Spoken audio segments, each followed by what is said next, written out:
त्यावेळी म्हणजे जे एखाद्या आता तुम्ही बघताय 395 300 ह्याच्यातले आरोपी जे असतात त्याला पोलीस हुडकून आणून अटक करतात, परंतु आमच्यावरती हा खोटाच गुन्हा होता म्हणून आम्ही वाजत गाजत अटक व्हायचो ना. गोपीचंद पडळकर साहेब ह्या गुन्ह्यामध्ये अटक झाले त्यावेळी 4-5 हजार लोक हलग्या वाजवत गोपीचंद पडळकर पोलीस स्टेशनला हजर झाले होते.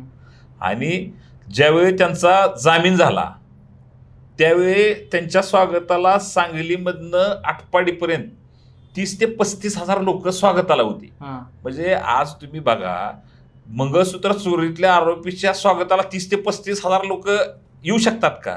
एक सामान्य कॉमन प्रश्न आहे ना. त्यामुळं हे जे आरोप आहेत की गोपीचंद पडळकरांना कुठेतरी बदनाम करायचं, गोपीचंद पडळकर प्रस्थापितांना नडतोय तर त्याला कुठेतरी या ठिकाणी बदनाम करण्यासाठी, म्हणजे त्यावेळी ते गुन्हे ह्या प्रस्थापितांच्या संघर्षामध्ये गोपीचंद पडळकर असे खोट्या प्रकारचे गुन्हे दाखल केले, 2 महिने जेलमध्ये बसला, तो कुठेतरी थांबल किंवा ह्याच्या बरोबरची पोरं थांबतील ह्या हेतून ते गुन्हे त्यावेळी खोटे दाखल करायचे.